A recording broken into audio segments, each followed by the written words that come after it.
Hi, my name is Eric और मैं 20 साल का हूँ। टेल मी, क्या आपने कभी लोगों को मैनिपुलेट करने की कोशिश की है? मुझे हमेशा से लोगों को फंसाकर उनसे अपना काम निकलवाने में बहुत मजा आता था, लेकिन मुझे इस बात का जरा भी आइडिया नहीं था कि इसमें बहुत ज्यादा इन्वॉल्व होने पर क्या हो सकता है। चैनल सब्सक्राइब करें और मेरी अमेजिंग स्टोरी सुनें। मुझे लगता है कि मुझे एक सक्सेसफुल पर्सन माना जा सकता है। I graduated from high school 2 years ago, entered college, moved out from my parents. मेरी प्राइवेट लाइफ भी अच्छी चल रही थी। मैं अपनी गर्लफ्रेंड एरियाना से कॉलेज के पहले दिन मिला था। उसे पहली बार देखते ही मुझे उससे प्यार हो गया था और मैं उसे अपना बनाना चाहता था। ऑफ कोर्स मेरा प्लान काम कर गया। Ariana was smart, intelligent and vivacious. College के बहुत सारे लड़के मुझसे जलते थे, लेकिन मैं बस उससे प्यार करता था। मुझे हमेशा ऐसा लगता था कि वो ज्यादा केयरिंग नहीं है और बहुत इंडिपेंडेंट है। मुझे यही उम्मीद थी कि किसी दिन वो अपनी क्वालिटीज को इम्प्रूव करेगी, लेकिन अभी के लिए हमारा रिलेशनशिप ज्यादा सीरियस होता जा रहा था। हम इतने करीब आ गए थे कि एक दिन उसने थैंक्स गिविंग के लिए मुझे अपने पेरेंट्स के यहाँ इनवाइट किया। पेरेंट्स से मिलना बहुत मुश्किल होता है और सच कहूँ तो मैं वहाँ नहीं जाना चाहता था, लेकिन एरियाना ने कहा कि उसकी पूरी फैमिली वहाँ एक साथ होगी और मैं उसे मना नहीं कर पाया। I had to spend 6 hours on the road. हमें कई स्टेट से होकर गुजरना पड़ा। एरियाना ने जानबूझकर ऐसे कॉलेज के लिए अप्लाई किया था जो उसके घर से इतना दूर था। जैसे ही हम उसके घर पहुंचे, मुझे तुरंत समझ आ गया कि उसने ऐसा क्यों किया था। उसके फादर किसी तानाशाह से कम नहीं थे। जैसे ही मैं घर में घुसा, सभी मुझे घूरने लगे। उस वक्त मैं धरती के अंदर समा जाना चाहता था।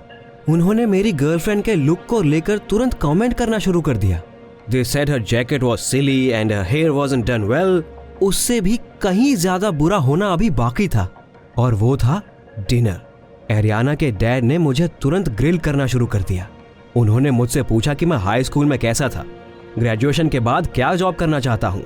उसके बाद उन्होंने पूछा कि मैं अपने रिलेशनशिप को लेकर कितना सीरियस हूँ, मैं उनकी बेटी को कब प्रपोज करने वाला हूँ और हमारे बच्चे कब होंगे।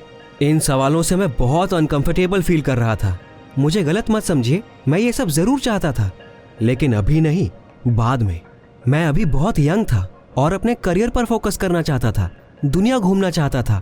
But as soon as I rolled out that, Ariana's father treated me with contempt like I was the most disgusting person on the planet to him. मुझे बस यही देखकर संतोष हो रहा था कि वहां पर मैं ऐसा अकेला नहीं था जिसे ये सब सहना पड़ रहा था। सेलिब्रेशन के लिए पूरी फैमिली एक साथ आई थी। एरियाना की बहन लेक्सा भी वहां अपने बॉयफ्रेंड के साथ आई थी और उसे भी इन ऑकवर्ड सवालों के जवाब देने पड़ रहे थे। लेक्सा खूबसूरत थी, वो अपनी बहन एरियाना जैसी लगती थी। वेल, उसका बॉयफ्रेंड थोड़ा वियर्ड था। उसे देखकर ऐसा लग रहा था कि वो उठकर तुरंत भाग जाएगा। लेक्सा काफी नर्वस थी, लेकिन उस वक्त मैंने सोचा कि शायद वो अपने डैड की बातों को लेकर परेशान है। एरियाना की फैमिली के साथ वक्त बिताना नर्क की सजा काटने जैसा था। जल्दी ही उनकी बाकी की फैमिली भी इस इंटेरोगेशन में शामिल हो गई, इसलिए मैं तुरंत लिविंग रूम में आ गया। एरियाना भी मेरे पीछे पीछे आ गई और मुझसे माफी मांगने लगी। इट्स ओके, मैंने उसे झूठ बोल दिया और जल्दी से सब्जेक्ट चेंज कर दिया। मैंने एरियाना से उसकी बहन के बारे में पूछना शुरू किया, लेकिन वो उसके बारे में ज्यादा बात नहीं करना चाहती थी। मुझे पता चला कि लेक्सा भी उसी सिटी में रहती थी जहां हम पढ़ाई करते थे, लेकिन दोनों बहनों में बिल्कुल नहीं बनती थी, इसलिए मैंने उसे कभी नहीं देखा। उसके बाद की शाम आराम से बीती। मैं रूम से बाहर नहीं निकलना चाहता था और ना ही किसी से मिलना चाहता था। रात में मुझे प्यास लगी, इसलिए मैं पानी लेने नीचे गया। घर की लाइट्स पहले ही बंद हो चुकी थी और सारे गेस्ट्स अपने रूम्स में चले गए थे, लेकिन अचानक टेरेस पर मुझे किसी के लड़ने की आवाज सुनाई पड़ी। I was curious, so I crept over to the closet window to eavesdrop. Lexa वहां पर अपने बॉयफ्रेंड के साथ थी, लेकिन जल्दी ही मुझे पता चल गया कि वो उसका बॉयफ्रेंड था ही नहीं। वो गिड़गिड़ाते हुए उसे रुकने के लिए बोल रही थी और उसे और ज्यादा पैसे देने की बात कर रही थी। वेल, वो लड़का काफी गुस्से में लग रहा था। उसने ऐसी एटीट्यूड की उम्मीद नहीं की थी और उसे इस झूठ में शामिल होने का पछतावा हो रहा था। The pattern was obvious. उनकी फैमिली इन दोनों बहनों को बहुत दबा कर रखती थी। वो उनकी पर्सनल लाइफ्स की हर एक डिटेल जानना चाहते थे, इसलिए लेक्सा ने अपने एक फ्रेंड को पैसे देकर अपना बॉयफ्रेंड बनने का नाटक करने के लिए कहा था। मुझे डर लग रहा था कि कहीं कोई मुझे उनकी बातें सुनते हुए ना देख ले, इसलिए मैं कमरे में वापस आ गया। रात में मेरे दिमाग में एक बढ़िया प्लान आया। अगले दिन मैंने लेक्सा को बैकयार्ड में वॉक पर चलने के लिए कहा और उसके बाद उससे कहा कि अगले कुछ महीनों तक उसे वो सब करना होगा जो मैं कहूँगा, नहीं तो मैं उसके डैड को उसके झूठ के बारे में बता दूंगा। उस वक्त आपको उस लड़की का फेस देखना चाहिए था। शुरू में वो बहुत कंफ्यूज थी और उसके बाद गुस्से में आ गई। लेक्सा को देखकर ऐसा लग रहा था कि वह मुझे बहुत बुरा भला कहने वाली है, लेकिन थोड़ी देर चुप रहने के बाद फाइनली वो तैयार हो गई। मैं बेसब्री से कॉलेज वापस जाने का इंतजार कर रहा था। आखिरी 2 दिनों में भी एरियाना के डैड के बिहेवियर में कोई चेंज नहीं आया। ही कॉन्स्टेंटली आस्क्ड क्वेश्चंस, क्रिटिसाइज्ड, और तो और उन्होंने मुझे कॉलेज छोड़कर उनके यहाँ काम करने का भी ऑफर दे दिया।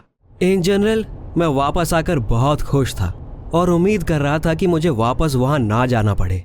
कैंपस पहुंचते ही मैंने लेक्सा को कॉल किया। After all I managed to make a whole list of things for her to do. मैंने कहा कि उसे मेरे यहाँ आकर रूम साफ करना है, लॉन्ड्री जाना है, और साथ ही मैंने उसे रास्ते में रुककर मेरे लिए कॉफी और बर्गर लाने के लिए भी कहा। सच कहूँ तो फोन रखने के बाद मुझे ऐसा लग रहा था कि मेरा आइडिया काम नहीं करेगा, लेकिन आधे घंटे में ही मेरे सामने टेबल पर एक डिलीशियस बर्गर पड़ा था और लेक्सा इधर उधर घूमकर सॉक्स उठा रही थी और किताबों को ठीक से रख रही थी। I was over the moon that it worked. उस दिन से मेरी जिंदगी चैन से गुजरने लगी। एरियाना की बहन घर के कामों में मेरी बहुत हेल्प करती थी। I try not to overdo it and called her every other day. वो साफ सफाई और स्टडीज में मेरी हेल्प करती थी और वो चीजें भी कर देती थी जिन्हें मैं कई दिनों से टाल रहा था, जैसे मेरी कार धुलवाने के लिए ले जाना या मेरे पेरेंट्स के घर से कुछ लाना। वैसे मेरी लाइफ बहुत अच्छी चल रही थी, लेकिन सच कहूँ तो शुरू में मुझे थोड़ा पछतावा भी होता था। अगर एरियाना को पता चला कि मैं उसकी बहन के साथ क्या कर रहा हूँ तो वो अपसेट हो जाएगी। उसके अलावा लेक्सा भले ही बिना कोई सवाल किए मेरे सामने काम करती थी, लेकिन हमेशा गुस्से में रहती थी। कभी कभी तो मुझे लगता था कि वो किसी दिन बर्गर में मुझे जहर मिलाकर ना दे दे। Weeks passed. I slowly began to think of a plan in case Lexa decided to break her promise. लेकिन उसने मुझे ही हैरान कर दिया। हर नए हफ्ते के साथ वो ज्यादा काइंड होती जा रही थी। मेरे घर आने पर वो हमेशा मेरा हालचाल पूछने लगी थी। कभी कभी वो जरूरत से ज्यादा देर तक रुक जाती थी और हम कई चीजों के बारे में बातें करते थे। At some point I thought Lexa was coming because she wanted to, not because I was forcing her to. Lexa दिखने में अपनी बहन जैसी ही थी, लेकिन उसकी पर्सनैलिटी में कुछ ऐसी अच्छी क्वालिटीज थी जो एरियाना में नहीं थी। The girl was soft, feminine, very caring. एक बार जब हम स्टोर गए तो उसने मुझे ऊपर वाले शेल्फ से सामान उतारने के लिए कहा, क्योंकि वो वहां तक नहीं पहुंच पा रही थी। 1-2 बार उसने मुझे भारी क्लोजेट और रेफ्रिजरेटर हटाने में हेल्प करने के लिए अपने घर भी बुलाया।